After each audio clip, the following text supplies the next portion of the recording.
Good morning, good afternoon, good evening, whatever time of the day it is, welcome. Here is a quick video on how to set up and manage an Edgenuity class. So I recommend accessing Edgenuity through a new tab. I know you can access it in Schoology, but you only get half a screen. And if you don't have a class in Schoology, you can't access it. And being that we're on this winter emergency term here, you're not going to have a Schoology class, and I just don't want to take the time to do that.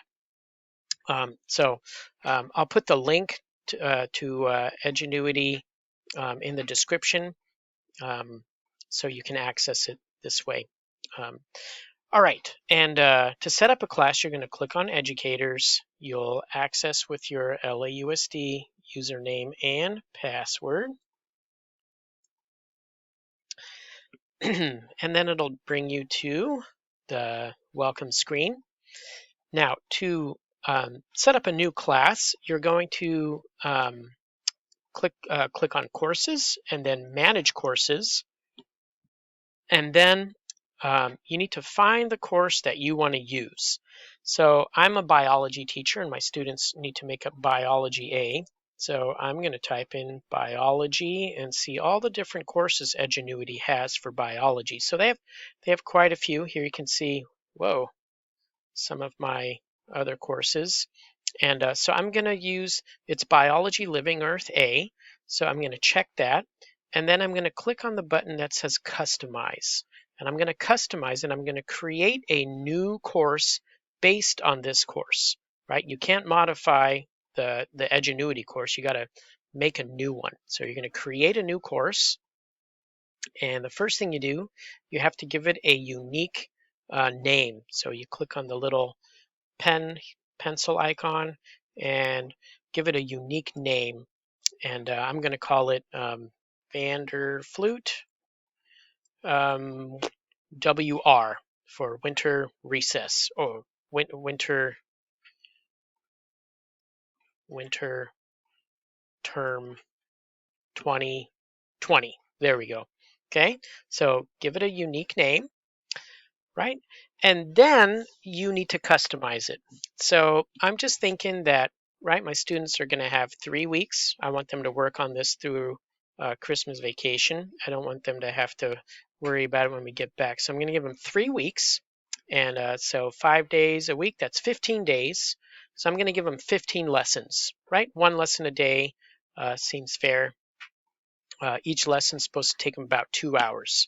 Okay, so I've got to pare this down to 15 lessons. So the way it works is here are all the lessons.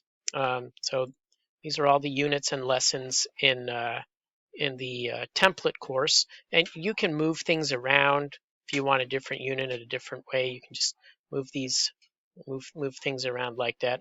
I don't. I like to use what they've got. But I do need to pare this down. This is 36 lessons. So I know the NGSS standards well enough that I know which topics are essential. So they definitely need to know the cycles of matter. They don't need to know the relationships and social behavior. They need to know energy flow, population growth. I keep the unit tests in because I think it's good practice for the students. The California Science Test is very similar to the California Science tests. I know that this whole unit. Actually, no, they don't need these. They don't need these. They need macromolecules. Enzymes aren't a big deal, but photosynthesis and respiration are. This whole unit right here is the Earth Science Standards, and we're not going to do those. So what I can do, I'm actually going to, where was it? There it goes. We're going to take these off right here. Yep. And then Darwin's theory for sure. Won't have time for the lab. So let's see. I think it's, let me look real quickly. genetic drift. Okay, they do need to know the one about genetic drift. So we were going to keep the factors affecting genetic variation, but not biological diversity. They don't need the isolation. We need the evidence, right? And then for inheritance, we do need the genetic code and mutations and meiosis. Take off the cumulative exam. How many lessons is this? Oh, 16. All right, let me see. I'm going to take one more off here. Let's see. Okay. We'll take off meiosis. I'm trying to think. No, they need I guess mutations. We'll take off mutations. That's not essential. So here we go. I got my 15 lessons. The other thing I'm going to do real quickly is go through each one of these lessons, because sometimes there are activities or assignments that they don't need, that we just can't do in this short period. Like I'm looking specifically for the projects. I know in cellular respiration there is a project and we just don't have time, and I don't want to have the time to grade them either. And I think there's one, yep, there's a project here. Just making sure, again, in the regular school year, we would do these because we would have time and I would have time to grade them. But in credit recovery or this emergency intercession, whatever you want to call it, it's just not going to be feasible. So I don't think meiosis has anything. All right, so there we go. All right, so no projects, just warm-ups, instructions, summaries, assignments, and quizzes. Those are all at their self-paced. Students are not dependent on you for any grading. They just work right through it. 15 lessons, that should suffice. So once I've got my lessons organized, I click Publish Course, Publish, check Course Options, and here are a few things to look at. These are the passing thresholds for quizzes and tests. Again, like I said, students are going to progress at their own pace through this thing. And so what grade do you want them to earn on their quizzes and tests before they get to move on to the next lesson? So we talked about lowering it to 50. So I'll do that and click, and I'll submit that. Whenever you submit changes, always use the second one. I know it recommends this one, but if you already have students enrolled, you want the changes to apply to them. So choose the second button, the second option. Okay. Grading weights, it's got to add up to 100.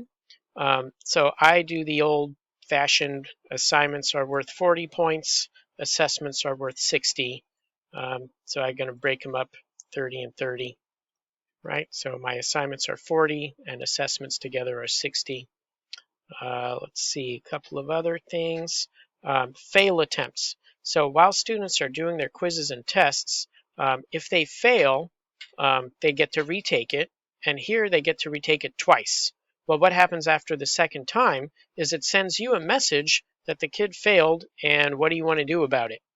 And again, in the regular school year, I would have a mini lesson. I would take those kids and bring them into a breakout room and do a quick mini lesson and review, and then have them take the quiz or test again. We can't do that. So I'm just going to give them 100 fail attempts, and hopefully they'll pass it at some point. Let's see, the other thing, take off the exam reviews, right? A lot of these, you again don't want the students to have to wait for you. That's what these are. They can't move on, like they do the review and then you have to check it before they move on. So you want to take those off so they're not waiting for you. Again, we want them working at their own pace, getting through this as quickly as possible. Always make the guided notes available to students. If you want to see how to use the guided notes, watch the other video clip, Edgenuity Lessons Explained. We don't want the students to move freely through the course, and we don't want them to be able to test out of it. And let's see, that's it. Time limits, I always give them 2 hours, so I can't ever get dinged for not giving enough time. Start date for me is going to be Monday the 21st, and I'm going to give them till the end of winter break, which I believe is January 11th, right? I can always give them more time, right? We can always change these things later. But I'd rather, you know, have them focus on finishing before they come back than till January 29th, because I know what happens, right? I'll do it later. I'll do it later. So anyway, there we go. Click Submit All Changes. Again, I'm choosing that second option. And now the course is ready. Okay, but I don't have any students in here. So now I need to add my students. In order to add students, you click on this first tab, Manage Students, right here. And you have to find your students. And so you got to go through the big long list and just find all your students. So let me see, I know, just give one example. So I know Betty or Rhonda.